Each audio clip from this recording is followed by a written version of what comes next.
Thank you for coming. The American legal professor Eric Posner, who apparently knows about these things, says that since 1940, the use of the phrase human rights in English language books has increased 200-fold, which, if you think about it, is a pretty phenomenal growth just in the phrase. And today, that phrase is used 100 times more often than the other options out there, like constitutional rights or natural rights.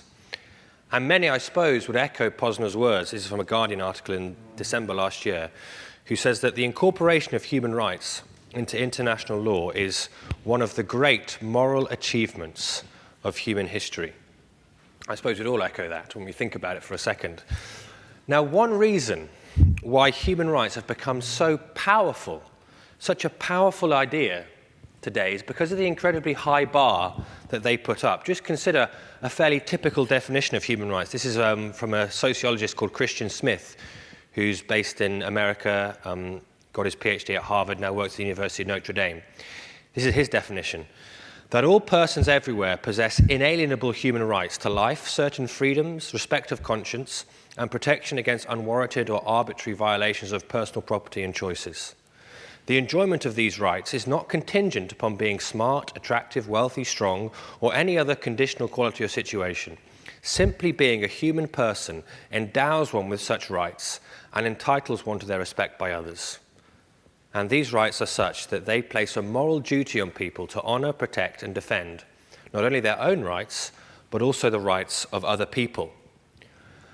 Now, you can see from that definition, which is quite comprehensive, why it is that human rights, if you like, raise the bar so high. Because they place a clear duty, an obligation on every human being. We might say especially on every human being who has any sort of power. And that's an obligation that's not dependent on feelings. It's not dependent upon our sympathy towards others. You know, when we speak out against human rights violations, how the perpetrators of those violations feel about their actions isn't the issue. To be blunt, I don't care how Kim Jong-un feels about anti-aircraft gunning one of his ministers to death for falling asleep in a meeting. I don't care how he feels about that. It is wrong. It is a gross human rights violation. So it's an obligation that doesn't depend on our feelings, and it's also an obligation that basically claims authority to teach us to feel differently. In other words, I might not feel all the time like treating others with dignity, with this dignity of having human rights simply because of who they are. I might not feel like that, but human rights basically tells me I should feel differently. It almost commands me, it obligates me to change the way I feel in line with this fact. That's the power that human rights ideas have. That's why they've become such a dominant idea, concept, discourse, whatever word you want to use.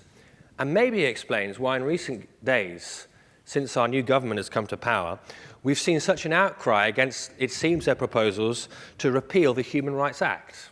Now, I'm not going to get into the politics of that and exactly where you stand and what's going on there, but the point, at the very least, is that we can understand why people would feel so strongly about that. If human rights are this powerful, we fear what their repeal might mean for us and for our freedoms. So human rights, incredibly powerful idea that has grown in the past century in particular. But right alongside this rise in the idea of human rights, there's also been a growing problem, you might even say a crisis, to do with how we justify and explain the idea of human rights. The question we're thinking about today, where they come from. This guy here is a philosopher called Jacques Maritain, and he's a French philosopher, one of the key thinkers behind the Universal Declaration of Human Rights, that seminal document produced by the UN in 1948. Maritain said this about his involvement in the thinking, the philosophy behind the Declaration. Yes, we agree about the rights, but on condition that no one asks us why. There was broad agreement on what the rights enshrined in that document should be, but very little agreement at all on the basis for them, where they come from. And if anything, that is a process that has only increased since then. Conor Gearty, this guy here, is Professor of Human Rights Law at the London School of Economics. And he wrote a book with a rather worrying title, Can Human Rights Survive? And he says this at one point: we have a paradox. The idea of human rights has been reaching dizzying heights in the worlds of politics and law, while its philosophical base has been increasingly called into question. it seems the more we value and the more we enshrine human rights ideas in our laws and in our hearts and in our minds, the less firm a basis we find for them. And we might well ask, why is this the case? What have the philosophers been doing with their time if they haven't been finding a basis for such a popular idea as this? Why haven't we got one if it's so wildly popular and successful? Well, to understand that, I think we have to recognize that there have been two pretty substantial roadblocks to getting this sort of basis, this sort of foundation for serious, profound, powerful human rights ideas.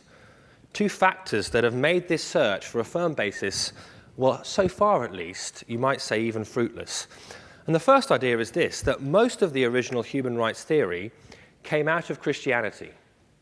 And I'm sure you know that that Christian framework is now one that's largely rejected, at least in the West.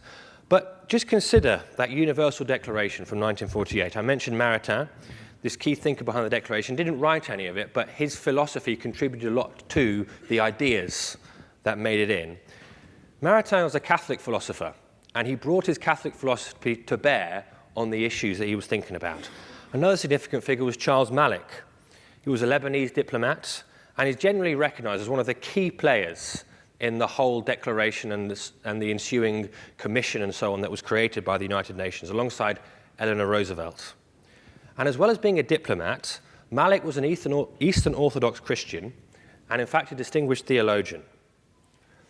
Now that's just two individuals, but the broader point, many people have pointed out that the Universal Declaration is incredible in its sweep and in its power. It encapsulates that high and noble bar that we just talked about. And that's not an accident. It was Christian thinking by people like this that made it so. You can think about the point a bit more broadly than that again. Plenty of philosophers, people like John Rawls, Jürgen Habermas, have argued that secular democracies have always been borrowing religious concepts and putting them to use in non-religious settings. So we find that key human rights ideas, essential human dignity, the inviolability of human beings, these ideas have a Christian origin. They were born in Christian theology. Now, Rawls, Habermas point out that those ideas have been translated. We've put them to use in what is now our post-Christian world. But the ideas were Christian ideas to start with. Now, what's my point here? Well, I'm a Christian, and I suppose it may sound a little bit like I'm being sort of mean-spirited about this. I've got a little boy called Zach, who's 1.5. A few weeks ago, his cousins were visiting with their parents. They're a little bit older than him, but still kind of little children, little people. One of his cousins got a bit sleepy while we were out for lunch. And so we thought, let's just let her have a sleep in Zach's pram. Zach was in his high chair, so it'd be fine, he wouldn't mind. We put her down, she fell asleep, it was all good, until Zach turned around and saw his cousin asleep in his pram, and then he lost it. Like, he went crazy, like the biggest temper tantrum we've ever seen. And he can't speak yet, but you could tell what he was thinking. You could tell what he was saying to us with that tantrum. Get her out of my pram. She's sleeping in my pram. How dare she? And I don't want to sound like that when it comes to this question of human rights. I don't want to sound like, well, these are Christian ideas. How dare they be stolen by other people? I mean, you just have to consider the enormous power of human rights today, the good that's been done in its name. It would seem churlish to get too het up about where the ideas came from. And that's not my point at all. The point is, this factor that most of the original human rights theory came out of Christianity helps us explain, helps us understand why the basis for human rights is far less stable today. Because this is a foundation that has been rejected, and therefore, as a sort of base, it is losing its power. Which leads to a second factor as to why, if you like, robust theories of human rights have become hard to come by. Alternative theories, theories that are non-religious, you may say, have proven to be deficient. When you consider some of the alternative bases, the alternative foundations for universal human rights, what you start to see is that they can't or don't actually deliver this sort of broad and deep and powerful idea of human rights that most of us hold to, the sort of thing that I mentioned in that definition earlier. Just take one example here. Maybe the most popular place where people are looking for a human rights basis today would be the whole realm of biological evolution. The view would argue basically that the moral standards that form the basis of a universal human rights concept are evolved adaptations. The philosopher of science Michael Ruse puts it like this: our moral sense, our altruistic nature, is an adaptation, a feature helping us in the struggle for existence and reproduction, no less than hands and eyes, teeth and feet. The evolutionist case is that ethics is a collective illusion of the human race, fashioned and maintained by natural selection in order to promote individual reproduction.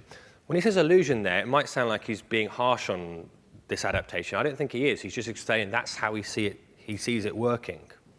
Do you see the point? The key thing is that we have an evolved human rights compass. The ethical instincts that make us concerned for human rights are adaptations, and like all adaptations, the reason in the end we have them is because they had advantages. Basically, they helped our forebears to survive and to reproduce. But now they can serve us as a starting point for constructing a universal human rights ethic. And so by investigating what it is to be the evolved humans that we are, understanding the essential hard wiring of the human condition, then we can start to draw out to morality and get towards ideas of compassion and human rights. This is the basic approach that the neuroscientist Sam Harris takes in his recent book, The Moral Landscape. You can't see the subtitle there probably. The subtitle is How Science Can Determine Human Values. And the key thing that Harris says is that we should seek, quote, to maximize the well-being of conscious creatures. And that's how we can go about deriving human rights ideas. We investigate the evolved ethics that we've developed, these adaptations, and then we construct a human rights philosophy on the back of it. But many thinkers have pointed out that it's not at all clear that this is enough, this sort of scientific, this empirical approach. Can it really produce the high human rights standards that we're looking for? Remember back at the start, we saw how high they are. An obligation that overrules feeling, that teaches us to feel differently. Now, there's no question, there's no disagreement. An evolutionary account like this can go some way towards explaining how a moral code gets going. It can explain, say, basic compassion, even altruism. No one's in any doubt about that. But can it give us universal human rights?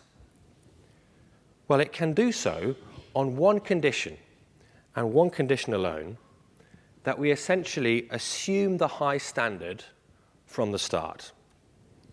Here's how Russell Blackford puts it. Blackford is an atheist philosopher based in Australia. He's a friend of Sam Harris. But his review of the moral landscape was pretty devastating when it came out. Here's part of it. Harris overreaches when he claims that science can determine human values. Indeed, it's not clear how much the book really argues such a thing, despite its provocative subtitle. If we presuppose the well-being of conscious creatures as a fundamental value, much else may fall into place. But that initial presupposition does not come from science. It is not an empirical finding. Eventually, empirical investigation runs out, and we must at some point simply presuppose a value at the bottom of the system, a sort of Grundnorm that controls everything else. Do you see his point? If you start with the assumption that the well-being of conscious creatures is the most important thing, well, then you can go on, you can use a book like Harris's book, use the insights that we glean from something like that to work out how to maximize that well-being.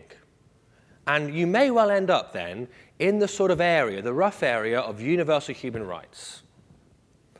But the profound weakness of this whole account is that it offers you absolutely no reason why you should value the well-being of conscious creatures.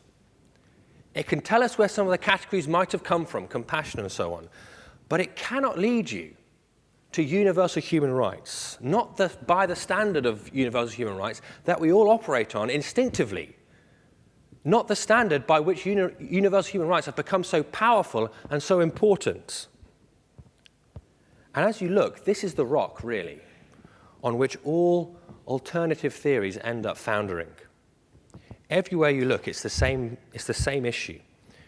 When we talk about the standards of human rights that we have enshrined in our legal codes, or the standards that we reach for instinctively when we think about these issues at any length, we're talking about a standard that none of the theories can provide. It almost feels too high.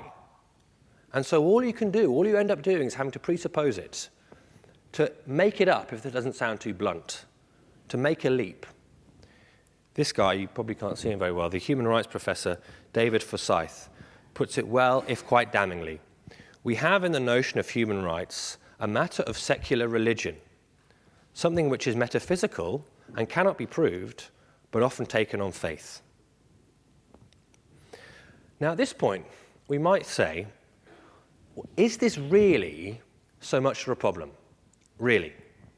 I mean, as long as we end up getting out there and starting to fight for human rights, how essential is it that our basis is 100% robust? That, in the end, is Conor Gearty's argument. I mentioned him earlier. He says this in his book: we need truths, even if we have to make them up. If the good guys give up on the language of human rights, then others, less principled, differently motivated, will fill the words with a bleaker kind of meaning. The words human rights exist. They can be made to do good work. The true pragmatist would embrace the idea and make it work, not wander from the battlefield of meaning, with intellectual purity intact, but honor in shreds. Do you see his point? We might need to make up our basis, but he says, let's do that. Let's do that because we need to go out and fight for these things. It might not be entirely rational. It might mean jettisoning our intellectual purity, even our integrity. But people are dying out there, quite literally, and we've got to do something about it. Now, you could argue that all Gearty's doing there is changing the subject. He's not actually answering the question, he's just saying it's so important, look over there and go and fight for them. But I don't want to sound too unsympathetic to what he's saying, because the tragedies of human rights abuses do cry out for us to act and not just to think. It's important that we get out there. But while we are in thinking mode, at least for just a few more minutes, can I put to you 3 concluding suggestions from where you've got to so far, and then there'll be time for discussion around tables, and you can come back with all your questions. But 3 concluding suggestions before we go to discussion. Firstly, be wary of accepting half-baked answers to such important questions. Because if we want to stay with Gearty's pragmatism, it doesn't matter if we don't have a basis, as long as we go out there and start fighting. If we want to stay there, I think we have to recognize how problematic that may become for us a little further down the track. Actually, this is a point that Gearty makes himself. Remember the quote I shared from Gearty earlier. The idea of human rights has been reaching dizzying heights while its philosophical base has been called into question. The very next sentence of the book reads like this: this mismatch cannot go on indefinitely.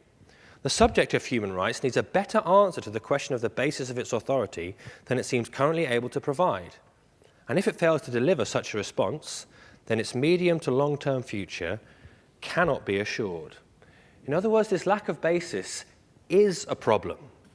And trying to rest on mere pragmatism and activism, however important activism is, resting on mere pragmatism isn't enough. Because right now there might be a strong consensus that human rights are important, that human rights matter. But how long will that consensus survive without a rigorous basis in ideas? How much can we afford just to say, well, don't worry too much about that, go and do stuff? It works in the short term, but in the medium term, the long term? In other words, it really matters that we don't know where human rights come from. Second suggestion I have for you: be careful about having double standards in your own objections to Christianity. This talk's been put on by the Christian Union, and we're trying to explore the big questions of life and how Christianity might relate. And back at the start, of course, I suggested that human rights in the West largely came out of Christianity. Now, many people today, that basis doesn't do anything for them. We don't want to ground our thinking in any kind of Christian theology.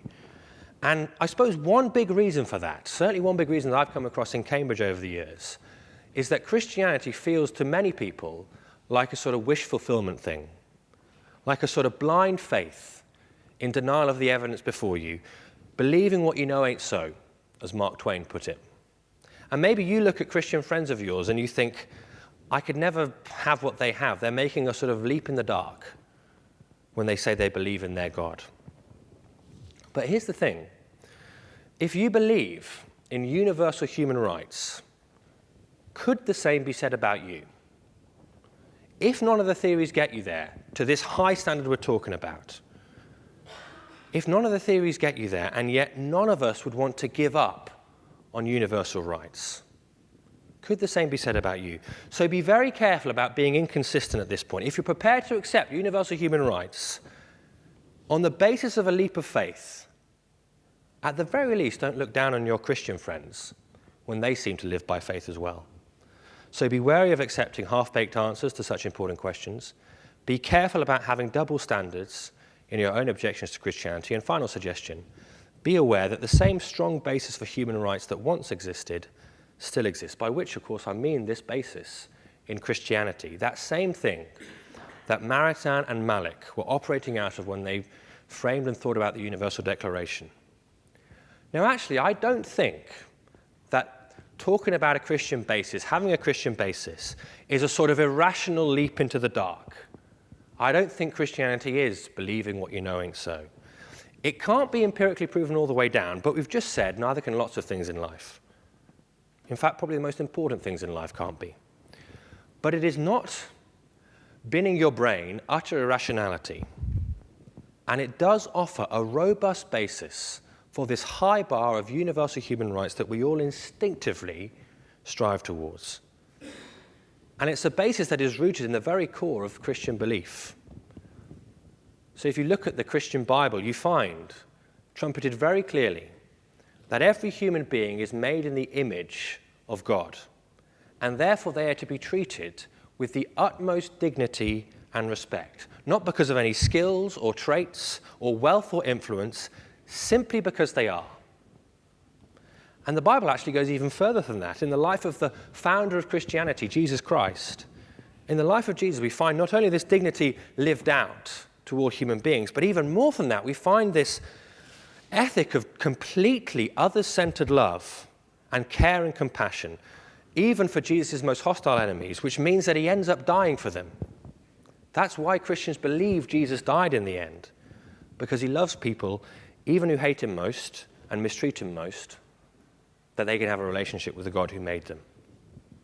That's the Christian basis in a very quick nutshell for human rights. Now, you can't just extract these ideas out and deploy them as a basis for human rights. They're too tied into the whole of the Christian message. And to engage with these ideas is to be drawn in to think about who God is, what he's like, if he's there, how he relates to us, how our lives should change on account of him being there, and so on and so on. And we might balk at that suggestion. We might not want to go anywhere near those sorts of questions. We might not like the sound of them at all. But as we finish, just think about this. This message, this Christian message, was powerful enough to sustain the most profound basis for human rights that's ever existed. And in my experience, many people today who reject Christianity haven't engaged seriously with the message, and on the whole, they seem to be rejecting a caricature. Maybe something they picked up in RE lessons or something. That might not be you. But could it be that there's something to it after all? Could it be that this apparent existence of universal human rights calls us to think, what is a solid basis for that? Could Christianity be where the basis lies? Well, I've said more than enough probably, so now it's over to you. We're going to have a few minutes for questions, for discussion then questions, but Sonny's going to come and tell us how that's going to work. Thanks, Sonny. There'll now be some time for questions for Charlie, so any from the floor to begin with. There'll be a roving mic going around, so please do wait for that to come around. Yes, one down here.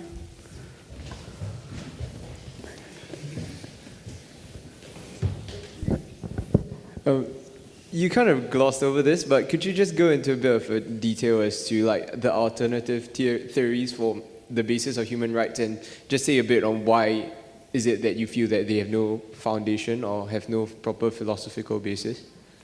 Thank you. That's be quite a long answer to that question, I suppose, if we went into lots of detail. if you want to read something on this, look up sociologist Christian Smith. I can't remember. There's got an article in a book, a chapter in a book, something about, if you type in Christian Smith, naturalism, universal benevolence, he goes through lots of the details. It's really important to do that. Broadly speaking, the problem with all the alternatives, and you might say this is the issue with Christianity as well, but we'll come to that in a second. The problem is that to get to the high standards of universal benevolence, universal human rights, you have to sort of assume those standards from the off. So some of the options you have open to you might think of utilitarianism, or you might think of what's known as a social contract. We could go on and on, but in each case, the fundamental question I think it's hard to answer is, why should we value this universal human rights ethic above anything else? In other words, the way we think about human rights today is that we, as I said, as that definition shows, and all the definitions and all the treaties sort of enshrine, that this is an obligation upon all of us to treat every single person with absolute dignity, and it should change the way we feel. Our feelings aren't relevant to the matter. And so I think as you engage with all the options to sort of sustain something like that, you have to end up assuming that standard is right. Now, in Christian thinking, that standard comes because there is a God who stands outside and beyond time and space, who gives us that universal high standard. And the whole Christian story is built on it. And so as you engage with the Christian story, that is a fundamental premise of the whole thing. The question that comes is, where do we get such a fundamental premise, if not in Christian thinking? Now, people might want to come back and explain how alternatives work, but that seems to me to be the essential problem here. That when we instinctively think about these things, we want to push a high standard. When we look for a foundation, we struggle to find it. But for the sake of time, I won't go into details about everything. If you want to talk about specific ones, come find me at the end. Thank you for your question. Any more from the floor? Yes. Sorry, on the other side of the room.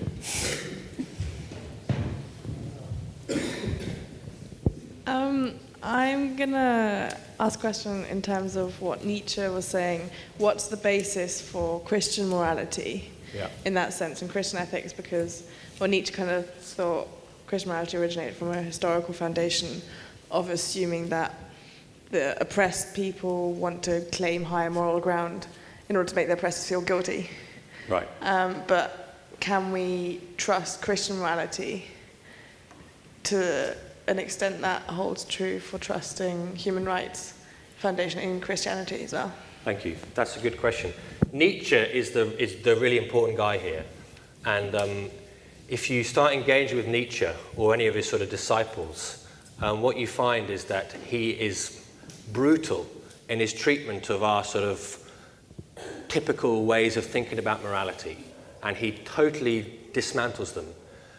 In the end, he says that it all comes from sort of Christian roots, and he really disliked Christian roots. So if we're going to be true to Nietzsche, then we have to dismantle the whole enterprise. Morality is just completely dead in the water. Why do I disagree with Nietzsche about Christianity? Well, I think there are good reasons to believe in the whole Christian story. So you can paint the Christian story and therefore Christian morality in the ways that you just did. But I think there is more to it than that. Again, how much detail can we go into the time available? But in particular, the resurrection of Jesus Christ from the dead, the thing that I mentioned in terms of his life and his death and his resurrection, there is evidence, I think, that we can engage with to see if Jesus Christ was real, if he did rise from the dead, and therefore that gives us a way not to just think that this is playing with words, power imposing truth on other people, but this is based in real historical fact. And there's more to say than that, but it seems to me that that is a place to start, a place to kind of rest foundationally on. we could also talk about how the Christian story is a story that makes the very best sense of the whole realm of human experience, that it has compelling answers about who we are, about why this world is here, about what it means to be a human being. I think one good reason to believe in Christianity is that it does tie in with this instinct we have that universal human rights are a real thing. So there are other things like that we could explore. But that's the question that each of us, I think it's a good question that each of us have to come to. Okay, if we're prepared to recognize that human rights doesn't have a basis, go looking for one. If you be true to Nietzsche, pull the whole thing down. That's an option that's open to you. Or you can go looking for a good, firm basis. But it's intellectually lacking any credibility to sort of stay in this middle ground where you want to uphold these high ideals, but be totally lacking in a basis. I'm not sure that answers your question completely. Do come back and find me at the end if you'd like to, but thank you for it. It's a good one. Any more from the floor? Yes. There's one at the front here.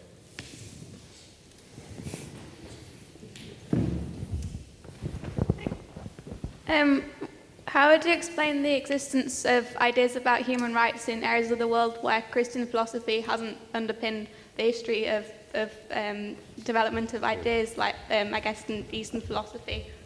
Thank you. That's a good question. I suppose a few things we might say to that. One is, if the Christian story that I'm saying is the true one, then God isn't just God of the Christians. He's a God who made the whole of this universe and every human being. And Christians have always understood that we can learn things about God as human beings, whether or not we become Christians or not. And so therefore, where we find human rights or proto-human rights emerging in plenty of other societies, as a Christian, I understand that would make sense because there are people in those societies who are reflecting on this world as people who are made by God in this world, and so they begin to think out these sorts of ideas. That's one thing to say. The other thing to say is that plenty of thinkers have pointed out that although there are versions of sort of proto-human rights sort of ideas in plenty of other cultures, it really was in the West that the full-scale human rights project got going. If you want to read a book about this, there's a great book, again, by an atheist philosopher called Luc Ferry, A Brief History of Thought, where he argues that what Christianity brought to the table was something that didn't exist anywhere in the world, and certainly not in the prevailing Greek thought of the day. That Christianity brought this focus on the individual and this fact of individual human dignity.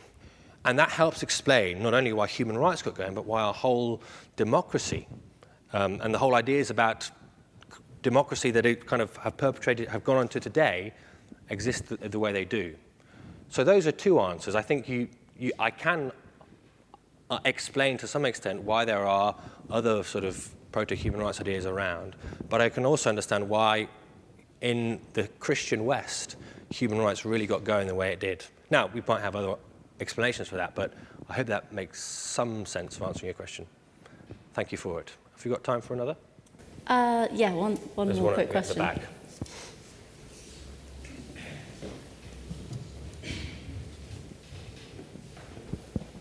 Hi.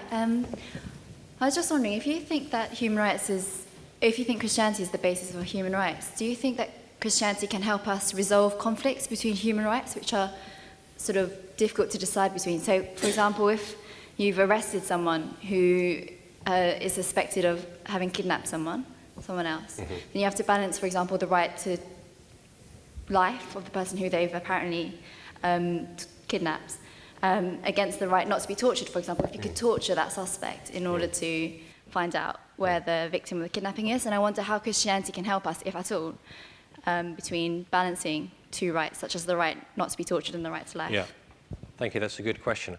I suppose I might put it to you that being creatures of the West, which many of us are, and having been educated in a Western institution like this, we are already drawing on ideas that ultimately come from Christianity as soon as we start doing that kind of thinking.